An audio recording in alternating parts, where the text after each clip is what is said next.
20h30 à Paris, la suite de l'essentiel. Dans un instant, on va plus loin. À mes côtés ce soir, Richard Verly. Bonsoir, Bonsoir. correspondant France-Europe du quotidien suisse Blick. Et Antoine Mariotti, également chroniqueur international France 24. Bonsoir à tous les deux. Bonsoir. À la guerre s'ajoute un séisme politique en Ukraine. Le départ du ministre de la Défense Mikhailo Fedorov passe mal. Des milliers d'Ukrainiens sont descendus dans les rues.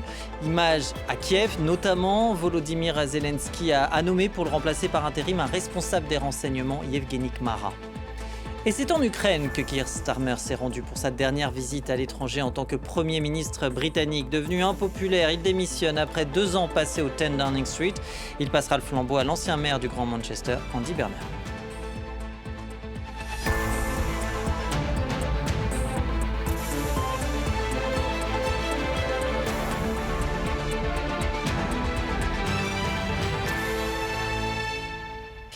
De Kiev à Kharkiv, en passant par Lviv, des milliers d'Ukrainiens sont descendus dans les rues, malgré la guerre, en colère contre le départ du ministre de la Défense, Mikhailo Fedorov. Vous découvrez ici ces images en direct de Kiev, la capitale.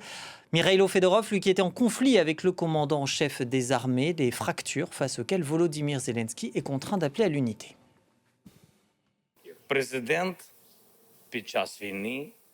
Un président en temps de guerre ne devrait pas avoir à choisir dans une telle situation.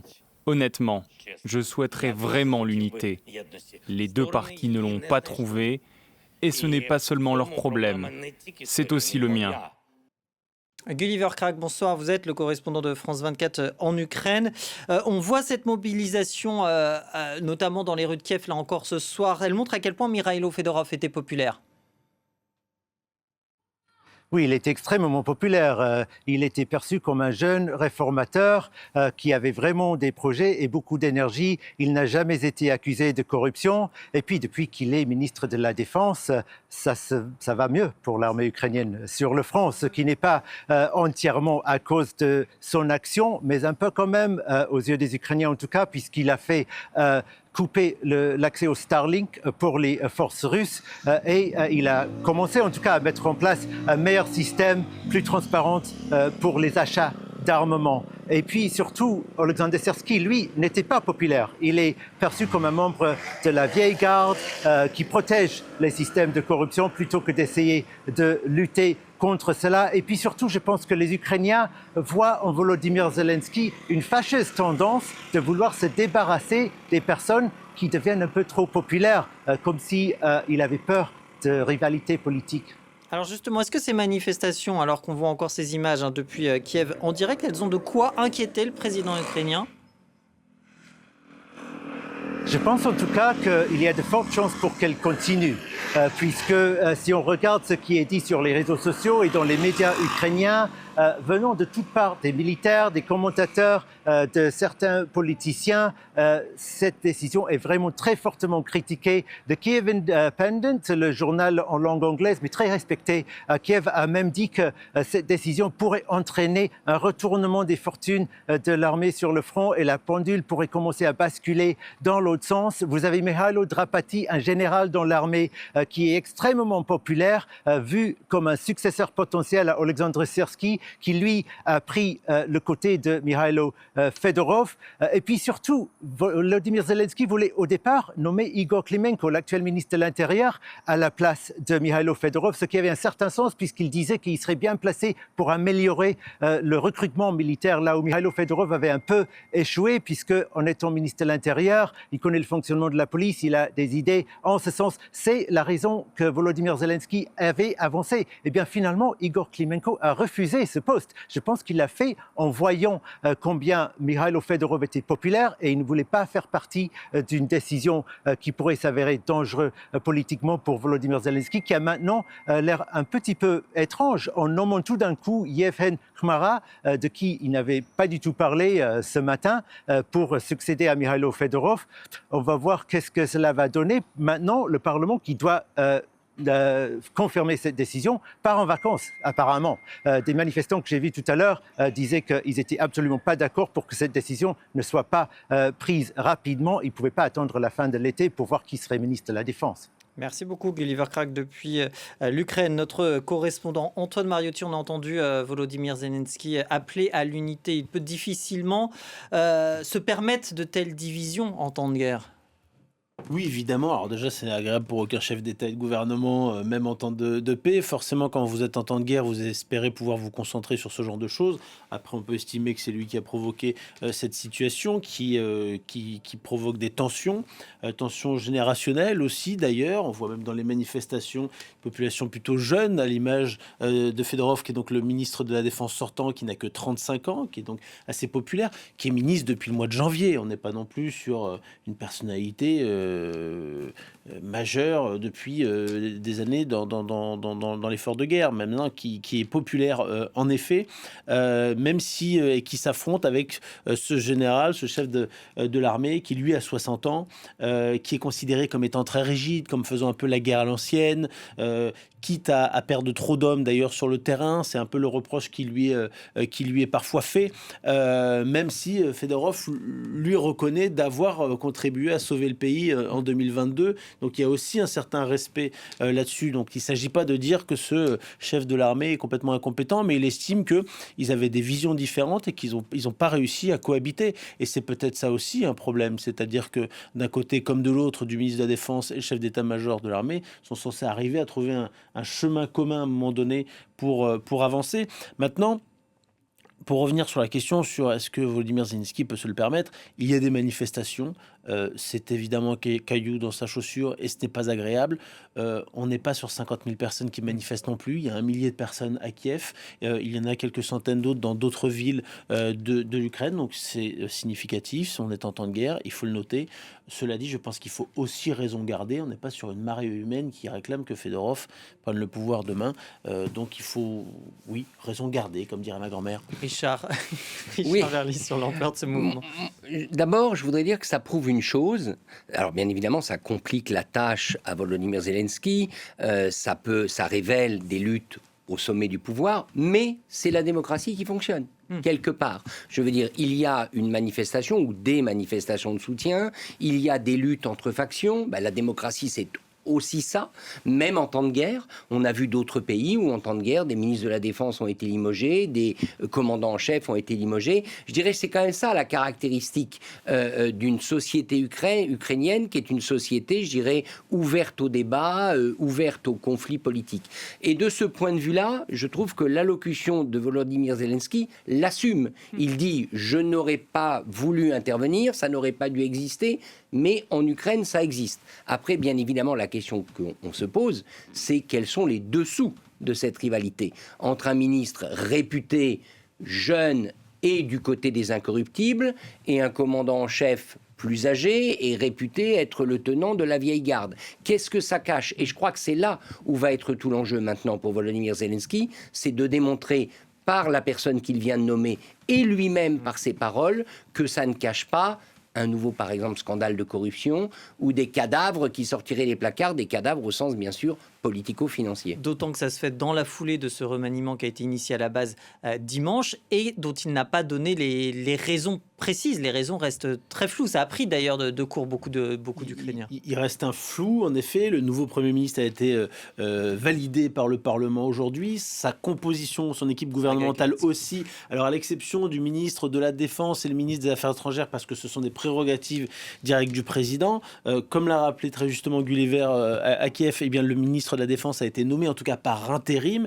Il s'agit de celui qui était directeur par intérim des services secrets et qui fait partie des services secrets depuis plusieurs années, Evgeny Khmara. Il faut maintenant le chef de la diplomatie pour voir tout ça. Après, est-ce que finalement, Volodymyr Zelensky va ne pas être contraint à un moment donné, après avoir changé son ministre de la Défense, de changer peut-être le chef d'état-major de l'armée? Peut-être que ce serait un signal qui apaiserait tout le monde pour dire, écoutez, moi je ne peux pas mener une guerre avec un ministre de la Défense et un chef de l'armée qui se tirent dans les pattes, c'est pas responsable. Donc moi j'ai un nouveau ministre de la Défense qui est notamment tourné vers les nouvelles technologies, ce qui était le cas quand même, il est assez jeune d'ailleurs, ce qui était le cas de Fedorov, le ministre de la Défense sortant, donc sur un profil, je caricature à grands traits, mais à peu près similaire en tout cas, et voilà, qui est cette nouvelle garde et une nouvelle garde, oui, une nouvelle garde aussi à la tête de l'armée, alors qu'on parlait d'une vieille garde. Est-ce que derrière ce remaniement, on peut aussi y voir, Richard, une nouvelle stratégie, ou en tout cas un changement de stratégie face à la Russie, essayer de poser ses pions différemment? Alors, c'est la question qu'on se pose, ça fait partie des questions qu'on se pose. J'évoquais la question sur les dessous de cette révocation. Alors, ça peut être les dessous politico-financiers, ça peut être aussi les dessous diplomatiques. Est-ce que Volodymyr Zelensky se prépare à négocier? On peut penser que oui. D'ailleurs, il l'a dit. Rappelez-vous cette lettre ouverte qu'il a adressée à Vladimir Poutine. Il y avait la période de 40 jours. Je ne sais plus si elle est tout à fait expirée ou pas. Donc oui, il y a incontestablement aujourd'hui chez Volodymyr Zelensky la nécessité de se préparer à une négociation, d'autant qu'on a compris que Vladimir Poutine a repris son opération de séduction auprès de Donald Trump. Donald Trump, qui semble-t-il pour l'instant, il reste relativement insensible, si on se réfère à ce qui s'est passé à l'OTAN. Donc Donald Trump a donné à l'Ukraine la possibilité de fabriquer des missiles Patriot sous licence. C'est important, mais vous savez, avec Donald Trump, à tout moment, les choses peuvent changer. Donc oui, il est tout à fait possible que ça participe d'une stratégie, j'allais dire, diplomatico-militaire. Rappelons quand même, il faut le faire, que Volodymyr Zelensky est un président qui aurait dû être soumis à réélection en 2024. Compte tenu de la crise et de la loi martiale, il n'y a pas eu d'élection, mais ça fait partie aussi, sans doute, de cette contestation ambiante. Plus on va s'acheminer, je dirais, vers une phase diplomatique, on n'y est pas encore, mais plus les appétits politiques vont se réveiller. Et il y a bien un moment où Volodymyr Zelensky devra redevenir un homme politique, s'il veut se succéder à lui-même, devra refaire campagne. Antoine ? Non, tout à fait. J'abonde, comme d'habitude, dans ce que dit cher Richard. Forcément, vous avez c'est compliqué d'être dans une situation politique normale quand vous êtes en temps de guerre. Forcément, par définition, vous ne pouvez pas tenir là une élection normale avec une partie du territoire qui a été amputée complètement du pays. Vous ne pouvez pas avoir de liste électorale concrète. Il y a un nombre de morts colossal, etc. Donc, c'est évidemment pas possible dans ces conditions-là. Donc, je ne pense pas qu'il y ait d'accusation contre Volodymyr Zelensky d'être un dictateur qui en profite pour devenir président à vie. En revanche, arrivera un moment où en effet il va falloir passer par les urnes pour retrouver un système à peu près normal, mais pour l'instant on a un Vladimir Poutine qui fait tout pour qu'il n'y ait surtout pas de négociations, pour ne même pas faire semblant vraiment, d'ailleurs, à part dans ses appels à Donald Trump. Il y a même pas c'est même pas comme à l'époque de Bachar al-Assad qui faisait semblant. Il a envoyé une délégation pour qu'il négocie avec l'opposition pour faire plaisir à Genève dans le cadre du Palais des Nations de l'ONU, mais pour ne rien lâcher. Donc c'était de la poudre aux yeux. Là, il ne se prend même pas cette peine-là, Vladimir Poutine, en disant d'ailleurs, suite à la lettre de Volodymyr Zelensky, s'il veut venir à Moscou, qu'il vienne. Mais c'est presque, il n'a pas dit, il sera reçu par le valet de chambre et puis on verra bien. Il était hors de question pour lui d'aller le rencontrer ailleurs. Donc ça reviendra à un moment donné. Ça montre aussi, je suis d'accord avec Richard encore une fois, sur l'aspect démocratique. On peut s'exprimer en Ukraine, on peut manifester quand on n'est pas d'accord sur le limogeage d'un ministre de la Défense, c'est plutôt sain. Quelle tournure ça prendra? Si ça prend une polémique plus importante, c'est aussi démocratique et on verra bien. Et ce sera au président ukrainien, évidemment, de gérer cela. Et alors que vous parlez, on découvre derrière vous effectivement ces images en direct de Kiev où plusieurs, des centaines... Ils sont très jeunes, vous voyez, comme je disais tout à l'heure. C'est ce que vous expliquiez effectivement sur le profil de ces manifestants qui protestent contre le départ de Mikhailo Fedorov du ministère de la Défense. Avant Kiev, il a reçu des mains de Volodymyr Zelensky l'ordre de la liberté pour le soutien du Royaume-Uni à l'Ukraine. C'était sa dernière séance à Londres mercredi et le rideau sur le Parlement britannique est tombé pour Keir Starmer. Ultime session de questions-réponses devant les députés pour le Premier ministre démissionnaire. L'occasion de défendre 2 ans de bilan et d'apporter tout son soutien à son successeur Andy Burnham, l'ancien maire du Grand Manchester, à qui il passera la main vendredi d'abord au sein du Parti travailliste, lundi ensuite au 10 Downing Street. En 6 ans, nous sommes passés d'une défaite historique en 2019 à une victoire historique en 2024. Et en 2 ans au gouvernement, je laisse le pays dans un meilleur état que celui dans lequel je l'ai trouvé. Je suis fier de tout ce que nous avons accompli. À mon successeur et à chacun d'entre vous, j'apporterai tout mon soutien. Richard, alors il est fier de ce qu'il a fait, mais a-t-il pour autant réussi à relever le Parti travailliste, Keir Starmer ? Écoutez, le Parti travailliste est plutôt en assez bon état. Je rappelle qu'il dispose d'une majorité, il a 400 sièges sur 600 et quelques à la Chambre des communes. C'est donc très conséquent. Et pour l'instant, le Parti travailliste est incontesté. Alors, on voit dans les sondages le parti Reform UK, vous savez, de Nigel Farage, le parti nationaliste, qui monte. Mais Nigel Farage lui-même, le chantre du Brexit, est en position compliquée. Il va avoir une élection partielle parce qu'il y a une polémique, enfin plus qu'une polémique, une enquête sur des financements illégaux de sa campagne par un milliardaire britannique dans les crypto-monnaies.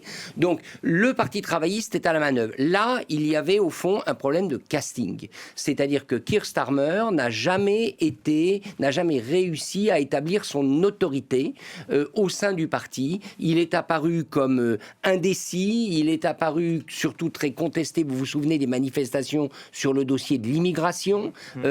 Il a donné l'impression de ne pas maîtriser ce sujet qui est le sujet de très loin le plus inflammable dans le débat politique domestique aux États-Unis. Et puis, il y a l'économie.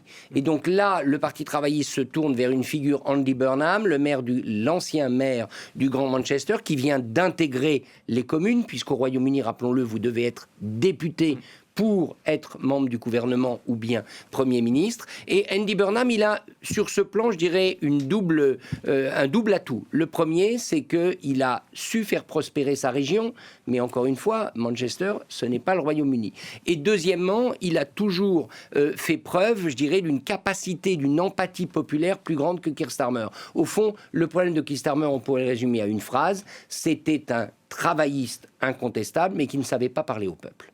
Et Burnham est a priori un travailliste qui saura parler au peuple britannique, c'est-à-dire aux électeurs. C'est pour ça, Antoine, qu'il fait plutôt l'unanimité pour l'instant, Andy Burnham. Oui, plutôt. Mais c'est vrai que Keir Starmer, on l'a entendu à l'instant parler d'une victoire historique en 2024. C'est vrai, on a tendance à l'oublier. C'était il y a 2 ans, c'était dans notre monde actuel presque il y a une éternité. Mais ça faisait... 14 ans que les travaillistes n'avaient pas été au pouvoir, et que même que quand on leur prédisait une potentielle victoire aux élections, paf, patatras, ils s'écrasaient, et les conservateurs continuaient à garder le pouvoir au Royaume-Uni. Il y a eu une véritable victoire menée par Keir Starmer en 2024, qui a été le renouveau du Parti travailliste, qui ne sortait pas de la nasse depuis tant d'années. Mais pour autant, dès qu'il est arrivé au pouvoir, il n'a pas ce côté en effet populaire, il a un côté un peu apparatchik, travailliste, avec beaucoup de valeurs, mais apparatchik un petit peu quand même, sans être pour autant un politicien de carrière. Il n'a pas passé toute sa vie à faire de la politique, contrairement à Farage d'ailleurs. Mais le côté parler au peuple, en effet, il avait du mal à faire la promotion finalement de ses propres politiques, et très rapidement sa cote de popularité a chuté. La question de l'immigration a été en effet importante, et il a été fortement attaqué, notamment par la droite, sur ces questions-là. Ce sont des questions assez clivante au Royaume-Uni. Sur l'économie, la situation va pas très bien, mais ce n'est pas le seul, parce que tous ses prédécesseurs s'étaient aussi cassé la figure sur des questions notamment économiques, en plus de celles du Brexit. C'est un peu les vagues du Brexit les effets de la vague qui se poursuivent. Donc, et en plus, n'oublions pas qu'il y a le scandale Peter Mandelson en plein milieu qui n'a pas aidé.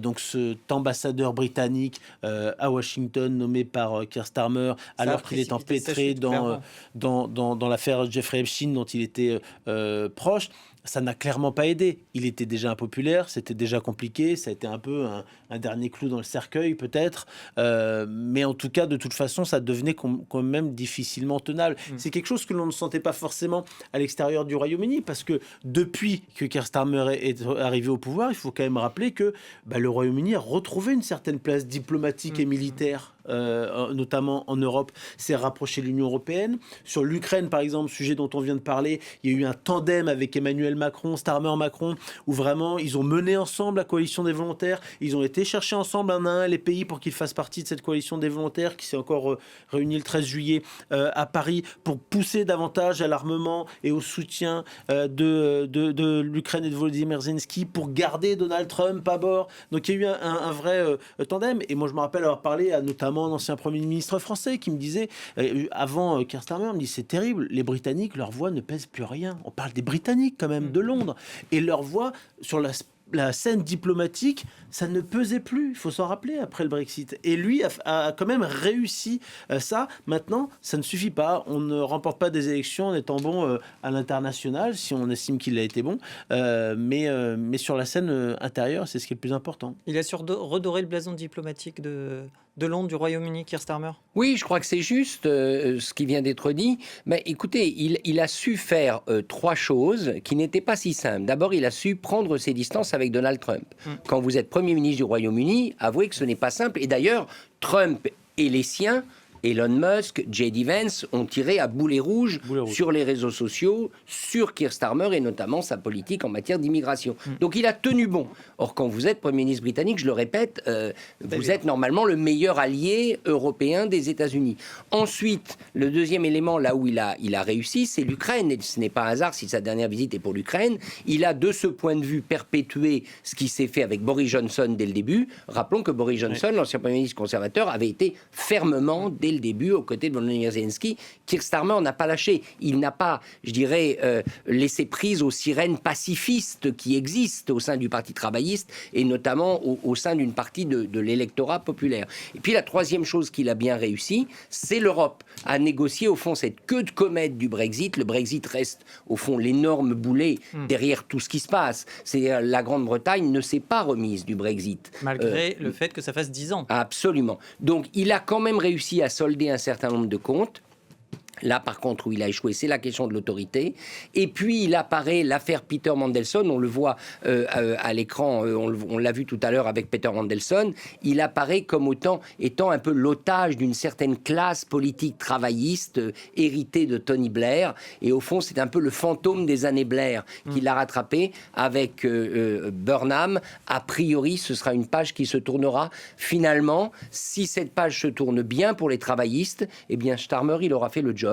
Il aura repris le pouvoir, gagné des élections, puis transmis le 10 Downing Street à quelqu'un qui est capable de mener une campagne. On pourra dire qu'il a tenu son rôle, le Premier ministre britannique. Et au final, il a tenu 2 ans, ce qui n'est pas si mal vu la durée de vie politique des derniers Premiers ministres. Et juste pour revenir sur d'un mot, sur les sirènes pacifistes, en effet, qui existent du côté travailliste, Keir Starmer à Kiev aujourd'hui insiste en disant ce soutien indéfectible à l'Ukraine que je viens manifester en faisant finalement ma dernière apparition publique à l'étranger à vos côtés, Volodymyr Zelensky, ce travail, il va se poursuivre. C'est aussi une manière de forcer Andy Burnham à poursuivre ça, qui en effet a été initié non pas par les travaillistes, mais par les conservateurs avec Boris Johnson, même si ça a pris une autre dimension encore avec Starmer. Alors, vous évoquez la durée de gouvernement de Keir Starmer. C'est vrai que si on regarde dans le rétro... Pas de leçons à donner en France ces dernières années, soyons clairs. Voire même ces derniers mois, effectivement. Mais en tout cas, si on regarde dans le rétro, Richard Verly, 10 ans, c'était le Brexit. En 10 ans, Andy Burnham sera le 7e